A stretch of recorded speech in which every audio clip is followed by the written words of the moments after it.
Baik, waktu kita terbatas, maka kita berusaha, umur kita terbatas, maka kita berusaha mencari ilmu dari ustadz yang atau guru yang benar-benar menurut kita bisa kita pertanggungjawabkan ya, di hadapan Allah Subhanahu wa taala.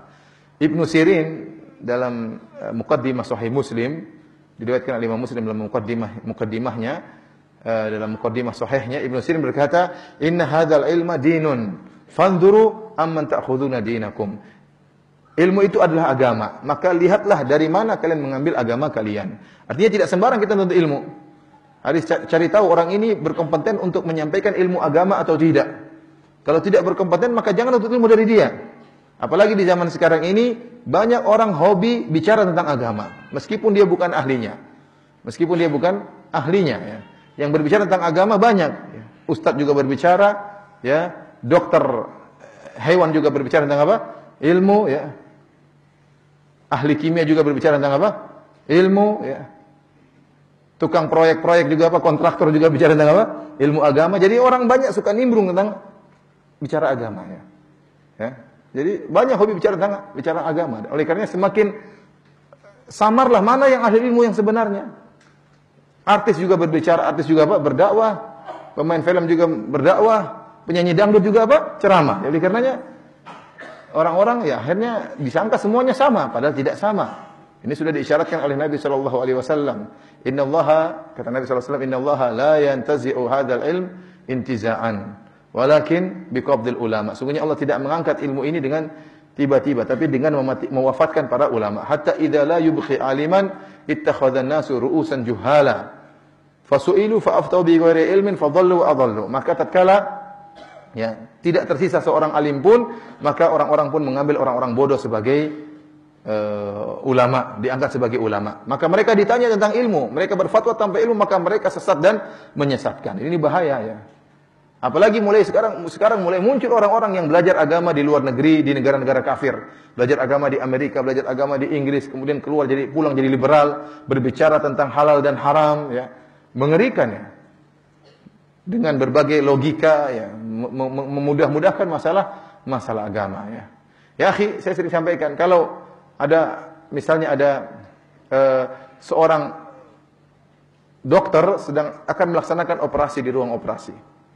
Kemudian dia punya anak buah, suster-suster mungkin siap untuk membantu dia ya. Tiba-tiba ada seorang alim ya, hafal Quran, hafal hadis ya, faqih dalam masalah agama, tahu-tahu ketuk pintu ruang operasi, kemudian ingin ikut nimbrung ya. Kemudian mulai ngatur dokter tersebut, "Pak, dokter nggak boleh begini, Pak dokter ya. Jangan gunting dari situ, Pak dokter ya. Ada khilaf, itu ada dua." Kita bilang, "Pak Ustadz, ini bukan bidang Anda keluar aja nonton, nggak usah ikut campur operasi, orang bisa mati gara-gara Anda ya."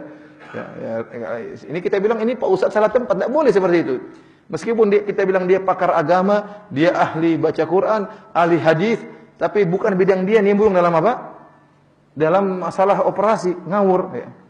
Sama misalnya Ustadz ikut nimbrung dalam masalah pembangunan ya. Masalah pembangunan gedung-gedung, kemudian ini arsiteknya nggak benar, ini begini arsiteknya. Ini bukan bidang, itu kita bicara masalah arsitek ya. Tidak boleh. Sebaliknya, kalau seorang ulama sedang berbicara tentang masalah agama, maka Anda yang tidak berkompeten jangan ikut campur, jangan ikut nimbrung. Jangan ikut apa? Nimbrung. Ya, sekarang banyak orang yang nimbrung ikut bicara tentang masalah agama ya. Baik yang ahli maupun tidak ahli. Maka seorang hendaknya selektif kalau memilih guru, harus mencari guru yang jelas, yang bisa dipertanggungjawabkan di hadapan Allah. Oleh karenanya, kata Imam Syafi'i rahimahullahu taala, beliau berkata, "Raditu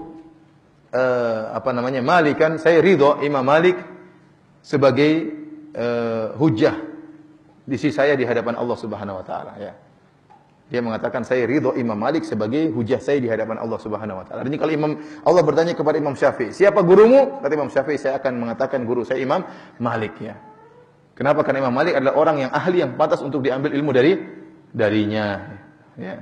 Nah, saya tadi katakan waktu kita umur kita tidak panjang, maka kita cari ilmu dari orang-orang yang jelas ya, yang jelas keilmuannya, yang jelas guru-gurunya, sehingga kita tahu orang ini ilmunya bisa dipertanggungjawaban. Kalau kita belajar sembarang ya, saya bisa menilai kok belajar sini, bingung sendiri nanti.